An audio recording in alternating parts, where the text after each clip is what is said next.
Bonjour mes amis, que Dieu vous bénisse tous, que le Saint-Esprit, l'Esprit glorieux, la présence divine en nous, la présence de Dieu en nous, quand nous recevons le Saint-Esprit, nous devenons le temple de Dieu, l'habitation du Très-Haut. Vous savez que avant, David voulait tellement construire un temple. Dieu descendait dans le tabernacle, dans le désert. Ensuite, David est venu et a dit, non, ce n'est pas juste que je vive bien ici dans une maison, dans un palais, et mon Seigneur est là, dans une cabane, dans une tente. Nous allons construire. Sauf que il avait les mains salies de sang. Donc, Dieu n'a pas permis que David construise, mais il a projeté par une inspiration divine. Et alors, son fils Salomon est venu faire construire le temple de Salomon. Ensuite, ce temple dans lequel Dieu est descendu, la gloire de Dieu est descendue dans ce temple.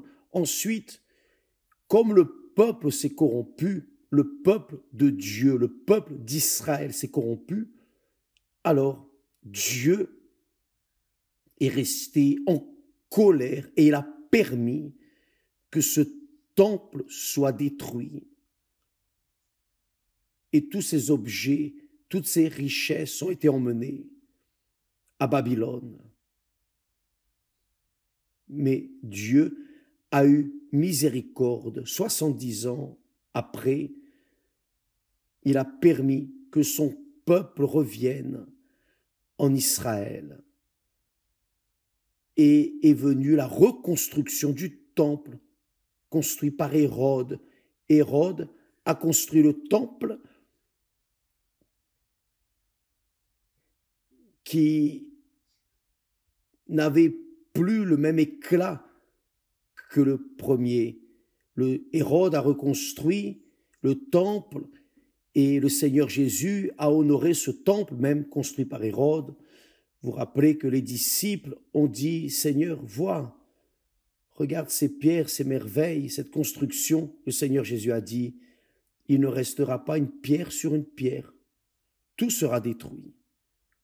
Pourquoi? Parce que Dieu n'habite plus dans des temples faits par les mains humaines. Maintenant, il n'habite que dans des temples faits par lui-même, engendrés par lui-même, quand la personne naît d'eau et du Saint-Esprit, alors elle devient un temple du Dieu vivant.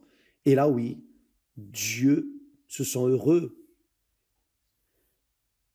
de vivre à l'intérieur de ceux qui véritablement ont été engendrés par lui. Il les a engendrés par son propre esprit.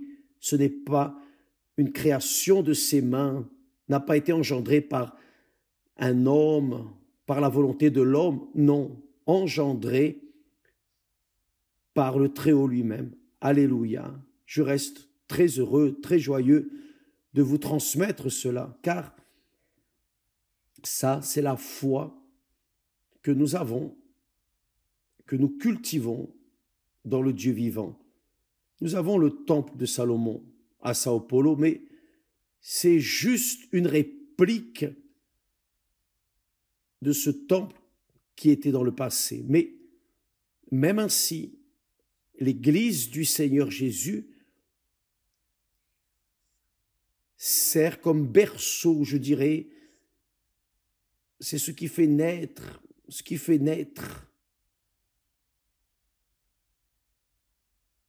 ceux qui aiment Dieu, ceux qui réellement veulent le servir. Mais on va avancer car hier nous parlions de ce texte sacré qui est écrit que tous ne seront pas sauvés, car nous avons dit que le Dieu de ce siècle a aveuglé, il a aveuglé l'intelligence des personnes. Donc les personnes pensent, les personnes, parce qu'elles sont amoureuses de ce monde, pour ce monde, parce qu'elles sont très liées à ce monde, elles sont aveuglées par le Dieu de ce monde qui est le diable. C'est la réalité. Et les personnes ne comprennent rien, rien des choses de Dieu, malheureusement, rien. Elles lisent la Bible, mais ne comprennent rien, rien, absolument rien. Elles comprennent tout complètement différent. C'est pour cela que nous travaillons, tous les serviteurs de Dieu dans le monde entier travaillent, je pense, je crois, pour mener les personnes à la lumière de l'Évangile, mener l'esprit de l'Évangile qui illumine la compréhension de la personne. Et j'étais en train de penser, beaucoup de personnes pensent, ah, je ne crois pas que Dieu, qui est amour, va nous jeter en enfer, les incrédules en enfer. Les incrédules ne croient pas en cela. Les incrédules, ah, Dieu est amour. Après on verra là-haut. Rien de tout cela, mes amis. Quand la personne ne considère pas la parole de Dieu, elle ne considère pas Dieu. Quand la personne ne croit pas dans la parole de Dieu, elle ne croit pas en Dieu. Elle peut se dire chrétienne, évangélique, etc., etc. Mais si elle ne croit pas dans la parole et croire, on a déjà dit, enveloppe l'obéissance, l'amour véritable. Quand j'ai cru en Esther et qu'elle a cru en moi, nous nous sommes mariés, nous avons fait une alliance pour toute la vie et nous nous aimons aujourd'hui bien au-delà que nous nous aimions au début du mariage, car nous cultivons l'un l'autre et cela est glorieux, fabuleux. Seuls ceux qui vivent 53 ans ensemble peuvent dire cela. Et je peux le dire, j'ai l'autorité de le dire. Et d'autres aussi, qui sont mariés de longue date, vous le savez, ils le savent. Donc, quand nous croyons en Dieu, nous aimons, nous embrassons. Ça n'a rien à voir avec les passions charnelles, non. Ça n'a rien à voir avec l'exo qui est utilisé pour le mot amour, qui concerne les relations père-enfant. Non, c'est l'amour véritable qui dépasse la compréhension. Cependant,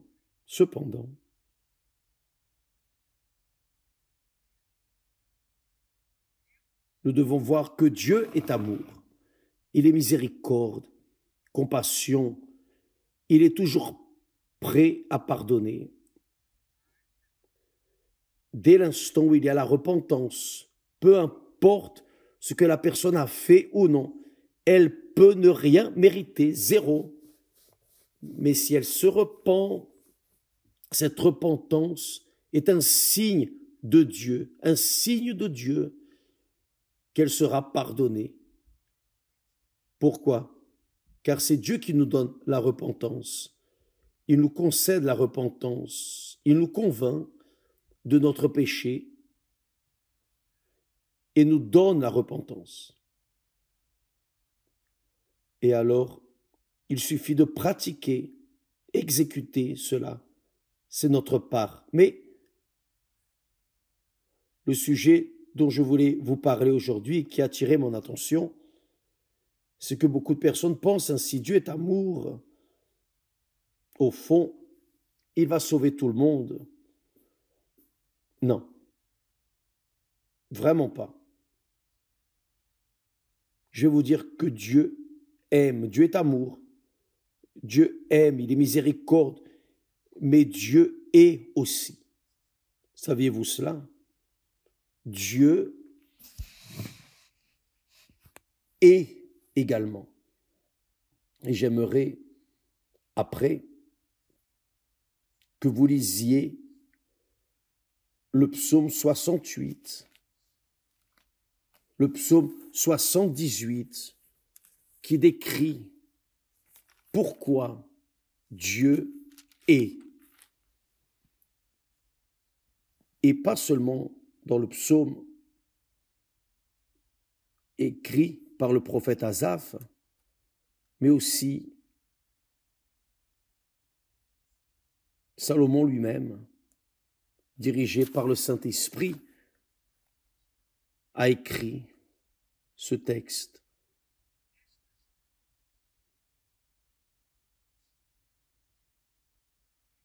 Proverbe, chapitre 6, à partir du verset 16. Proverbe 6, 16. Il y a 6 choses que est l'Éternel, et même 7 qu'il a en horreur. Qu'il a en horreur. C'est une haine, je pense, au-delà de la haine. Il a en horreur. Il a en horreur, c'est-à-dire, il déteste. C'est horrible. Il y a 6 choses que est l'Éternel, et même 7 qu'il a en horreur. On y va. Quelles sont les 7 choses que Dieu est? Les 6 choses qu'il est et 7 même qu'il a en horreur. Voyez, faites attention. C'est très fort. Ça va prendre beaucoup de personnes croyantes. Voyez. Première chose que Dieu est. Les yeux hautains. Vous savez ce que c'est les yeux hautains? Orgueilleux, ce regard bien arrogant. Première chose, Dieu est l'arrogance. Dieu est l'arrogance, l'orgueil. C'est la première chose. La langue menteuse. Vous vous rappelez que le Seigneur Jésus a dit « Je suis la vérité ». Vous connaîtrez la vérité et la vérité vous affranchira. Dieu est la vérité véritable. Et quand il exige la sincérité c'est la vérité. Vous n'essayez pas de faire semblant. La sincérité, c'est cette personne qui est franche, qui dit ce que personne ne dirait. C'est le discours incorrect que les politiques ne font pas. Donc un mensonge, Dieu est, il est le mensonge. Il est, moi aussi je hais le mensonge. Qui est de Dieu est le mensonge. Il est. Vous savez ce que c'est prendre des décisions, décider sur un mensonge, une information mensongère? C'est ça. Vous commettez des injustices parce que vous avez entendu une parole menteuse. Vous pensiez qu'elle était vraie. Vous avez confié dans la personne. Mais la menteuse a essayé de faire cela, tromper, et nous obliger à prendre une décision injuste. Donc, les yeux hautains, l'orgueil, la langue menteuse, la langue menteuse. Deuxième chose, les mains qui répandent le sang innocent. Les mains qui répandent le sang innocent. On sait qu'il y a des mains qui répandent le sang non innocent. La peine de mort, par exemple, la personne est obligée. L'exécuteur à la peine de mort est obligé de faire cela. Mais Dieu parle ici des mains qui répandent le sang innocent, les personnes qui tuent des personnes innocentes. Troisième chose. Quatrième chose, le cœur qui médite des projets iniques. Ça, c'est l'iniquité. L'individu pense, il planifie,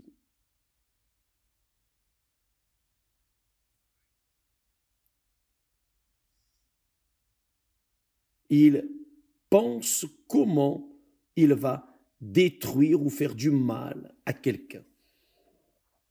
C'est-à-dire le cœur qui médite des projets iniques. C'est la quatrième chose. Les pieds qui se hâtent de courir au mal.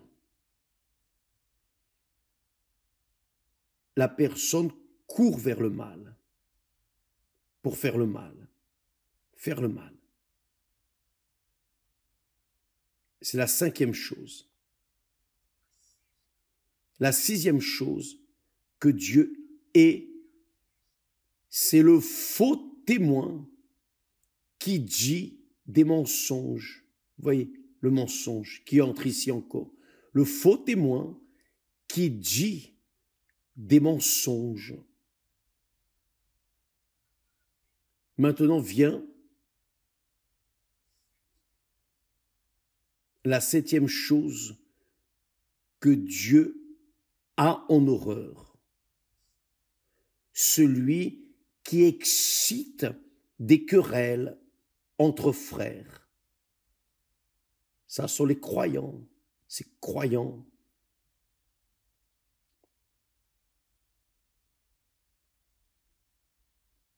Combien de personnes ont laissé la foi?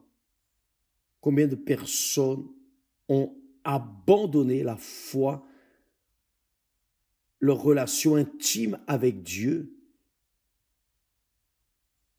parce qu'elles ont été diffamées injustement, même si c'était juste, mais ont été victimes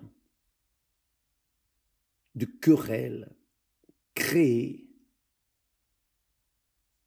par Satan lui-même à travers la bouche de beaucoup de faux nés de nouveau, des personnes nées de la chair, des personnes nées de la volonté de l'homme, des personnes nées du sang, mais non nées de Dieu.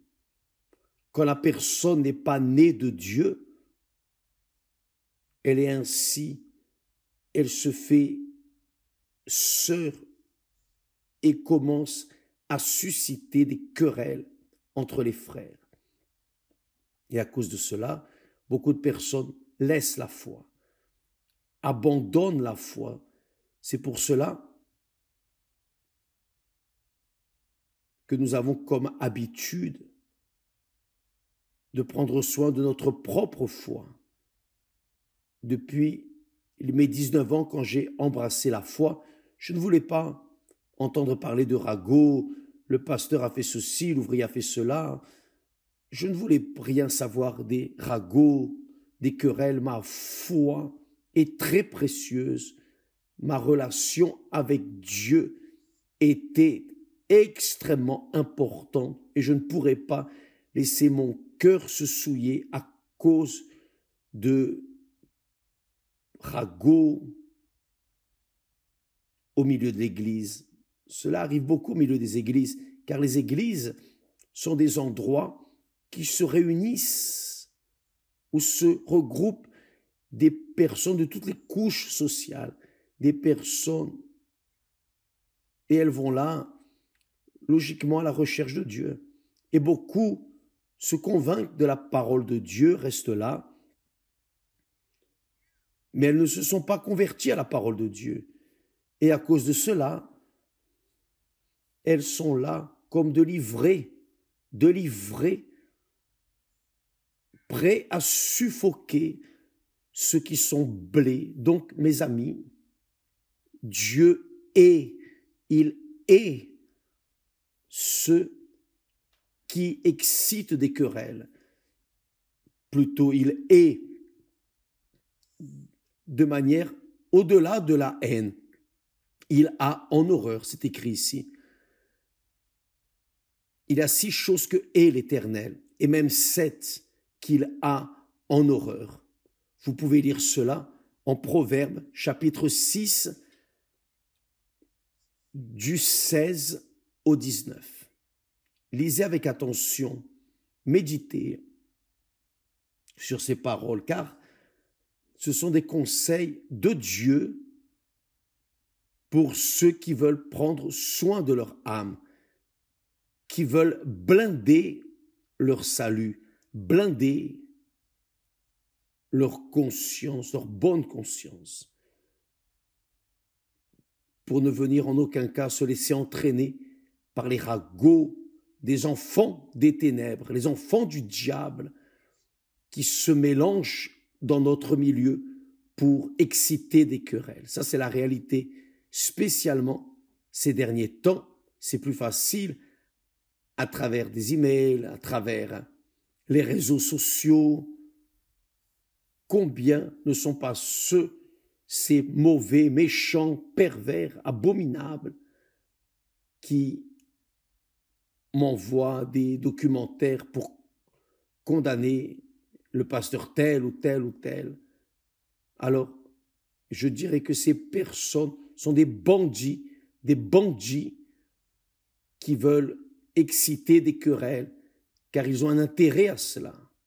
Mais grâce à Dieu, le Seigneur est miséricordieux et il nous donne du discernement pour détecter les mauvais frères, non les frères, les mauvais frères, mais vraiment mauvais frères, des personnes méchantes, mauvaises, perverses, pire que les incrédules. Ça, c'est la réalité. Bien, la parole reste là, une parole d'alerte pour vous qui me regardez en ce moment. Qui sait, en cet instant, le Saint-Esprit vous a convaincu, mes amis, vous qui êtes sans église, votre église vous manque, vous avez envie de revenir à l'église à laquelle vous apparteniez, peu importe si c'est l'église universelle ou une autre église, une autre dénomination, mais vous avez laissé, vous êtes sorti du feu, vous avez laissé ce feu qui est l'endroit où vous aviez une communion avec le Très-Haut. Vous avez laissé et vous êtes resté telle une braise qui s'est éteinte. La braise s'est éteinte car vous êtes resté seul, vous êtes seul. Donc vous êtes éteint, et aujourd'hui, vous êtes comme un charbon qui peut être piétiné et défait, car vous vous êtes séparés, vous êtes sortis, vous, avec vos propres jambes, vous êtes sortis du feu, malheureusement. Mais qui sait, le Saint-Esprit est en ce moment en train de vous dire, reviens urgemment, car je suis à la porte, et il est à la porte, et il revient. En bref, nous voyons cela, nous sentons déjà le parfum de notre Seigneur Jésus, littéralement, avec les faits qui se produisent dans le monde entier, sur toute la terre, et aussi, y compris dans les églises. Que Dieu vous bénisse tous, et à demain, aujourd'hui, mercredi, vous avez le privilège de vous assembler, tout comme vous avez utilisé vos jambes pour sortir du feu, vous avez des jambes pour revenir dans le feu. Il vous suffit de vouloir. C'est une question d'option, de choix. Vous voulez revenir, vous avez les conditions et Dieu vous donne les conditions de revenir. Vous ne revenez pas seulement si vous êtes orgueilleux, orgueilleuse, si vous pensez « Ah, qu'est-ce qu'ils vont dire de moi ?» Vous êtes préoccupé avec l'opinion des autres et pas avec l'opinion de Dieu. C'est-à-dire, ça c'est une offense à Dieu. Que Dieu vous bénisse tous et à demain au nom du Seigneur Jésus. Amen.